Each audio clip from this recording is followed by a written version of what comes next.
Tim relawan kemanusiaan merakit puluhan unit pembangkit listrik tenaga surya bagi korban gempa di Sulawesi Barat. Puluhan panel surya tersebut akan disalurkan ke sejumlah desa di Majene, Sulawesi Barat yang terisolir akibat gempa.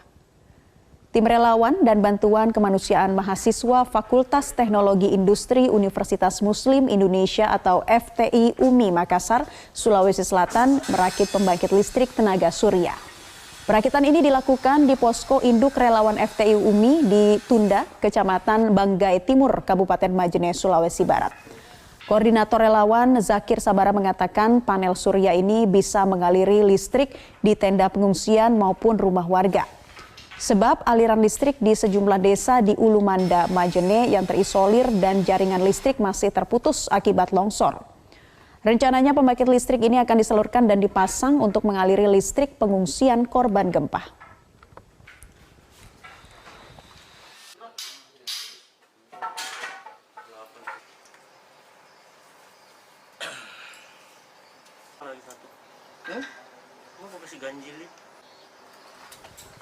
Dan pemirsa, saat ini kita sudah tersambung dengan Koordinator Relawan FTI UMI Makassar, Zakir Sabara. Selamat sore, Pak Zakir. Selamat sore, Assalamualaikum warahmatullahi wabarakatuh.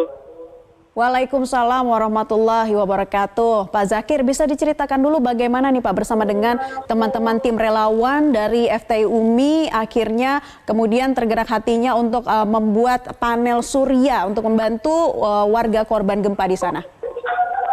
Ya, setiap tim relawan turun di daerah bencana, sama seperti waktu di Palu, kami membuat penyediaan air yang bisa langsung diminum karena kebutuhan mendesak mawat.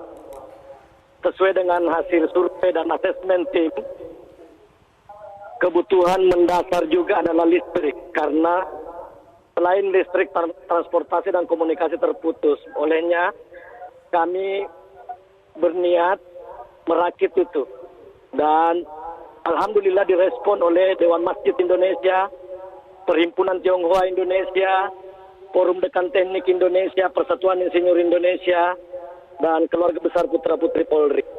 Iya, Pak Zakir. Pak Zakir, berapa lama nih Pak proses pembuatannya atau perakitannya dan dibantu dengan berapa relawan? Kami hanya mampu membeli di Makassar kurang lebih 30 unit. Setelah itu 25 relawan merakit di posko. Dan mulai kemarin pemasangan, tadi malam sudah ada 3 masjid teraliri, dan mulai tadi pagi sampai malam ini terus dilakukan pemasangan. Kami dikhususkan dulu di Desa Kabiraan, Kecamatan Ulumanda, Kabupaten Majene. Ya, jadi sudah ada berapa panel surya yang siap untuk didistribusikan ke posko pengungsian? 30 unit totalnya Mbak, sekarang sudah ada di lokasi. Sudah ada di lokasi di Desa Ulumanda. Pak Zakir, Desa Ulumanda ini merupakan salah satu desa yang terparah Pak, terdampak akibat longsor ya dari imbasan gempa 6,2 magnitudo. Seperti apa nanti Pak akan membawa panel surya ini ke sana? Karena kalau kita tahu medannya cukup berat di sana. Ya, tadi malam kami tembus masuk dengan menggunakan mobil truk. Itu pun dengan bantuan ditarik dengan mobil hardtop baru bisa tembus. Sehingga tadi malam baru 3 masjid yang terpasang panel listriknya dan alhamdulillah sudah menyala. Hari ini tenda-tenda pengungsi dan rumah penduduk insya Allah terpasang. Kami tim ada 25 orang insya Allah sampai malam hari akan terus memasang panel listrik tenaga surya ini. Baik, jadi kalau kemarin malam ada berapa truk Pak yang dikerahkan? 1 truk dan 1 mobil hardtop. Baik, Pak Zakir, tahan dulu. Kita juga saat ini sudah tersambung dengan PLT Bupati Majene, ada Bapak Lukman. Selamat sore, Pak Lukman. Selamat sore, Bu.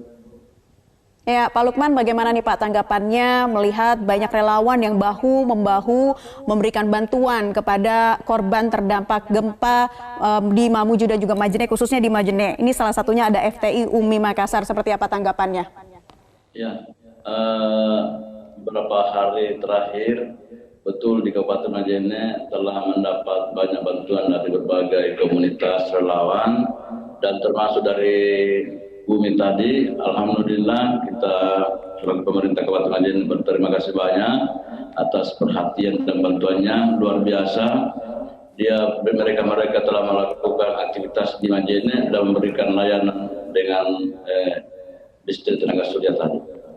Ya, Pak, bantuan listrik sudah ada, tapi memang masih membutuhkan banyak lagi, baru tersalur 3 masjid, kalau yang kata Pak Lukman sebutkan tadi. Tapi kalau, mohon maaf, kalau Pak Zakir sebutkan ya, tapi kalau Pak Lukman melihatnya seperti apa, Pak? Distribusi bantuan ini, Pak, khususnya desa yang masih terisolasi seperti Desa Ulumanda, seperti apa fokusnya di sana?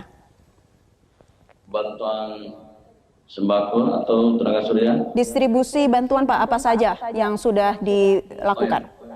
Jadi secara umum semua desa yang kemarin terisolir, alhamdulillah sudah bisa kita penuhi kebutuhan sembakonya karena ada bantuan dari Badan Bencana Nasional, helikopter.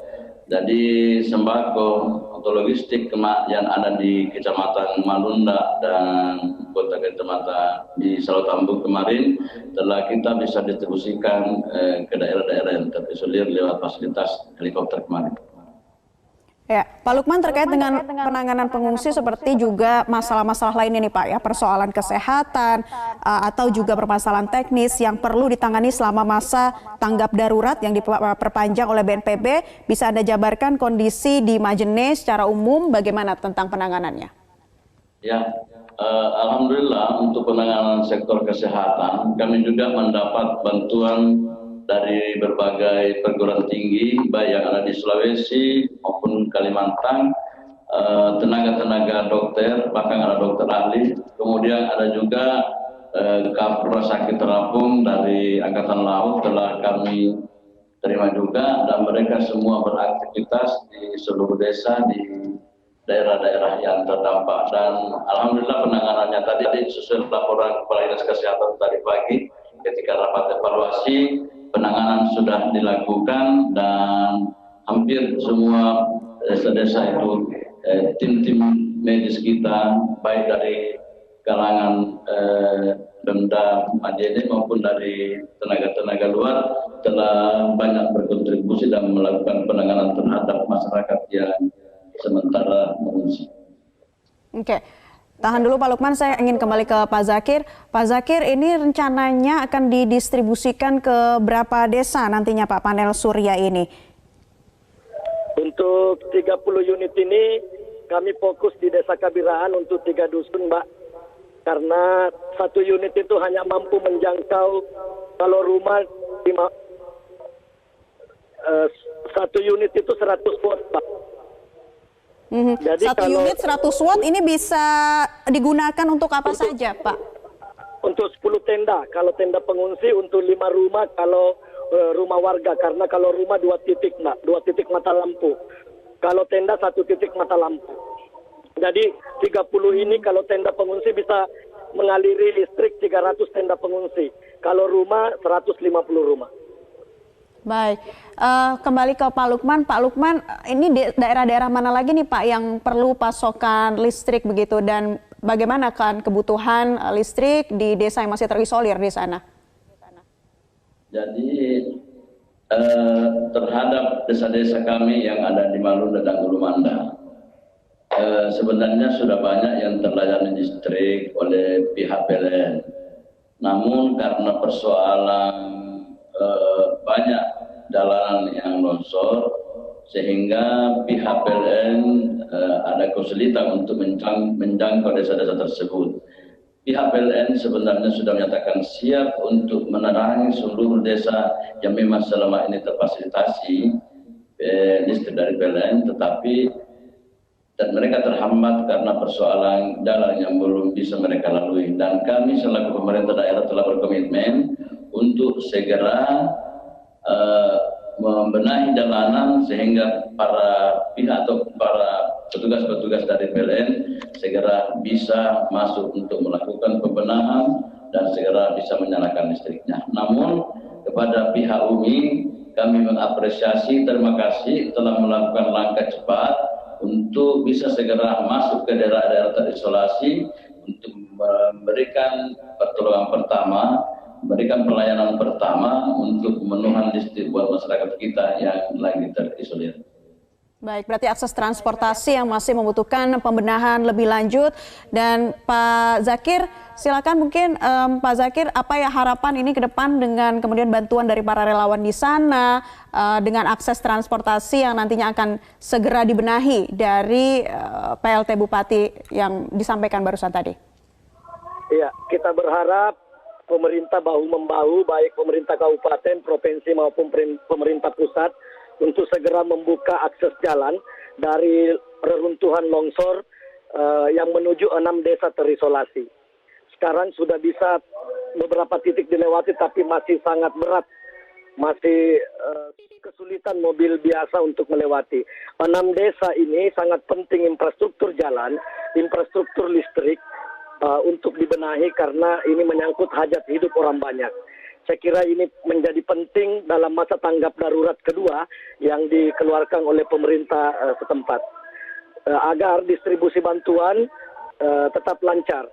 Dan saya berharap bantuan ke depan menyentuh persoalan-persoalan dasar, yaitu persoalan-persoalan listrik, MCK, kebutuhan pokok, dan yang paling penting sebenarnya Mbak, ke depan itu adalah masalah kesehatan.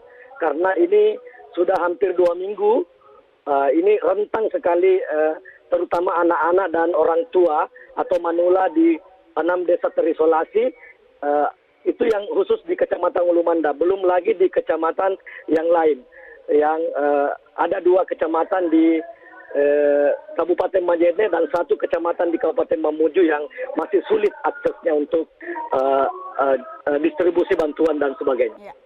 Baik, Pak Sagir Zabara, relawan FTI UMI Makassar, terima kasih sudah bergabung bersama kami di Newsline, serta PLT Bupati Majene, Bapak Lukman. Terima kasih Pak atas waktunya.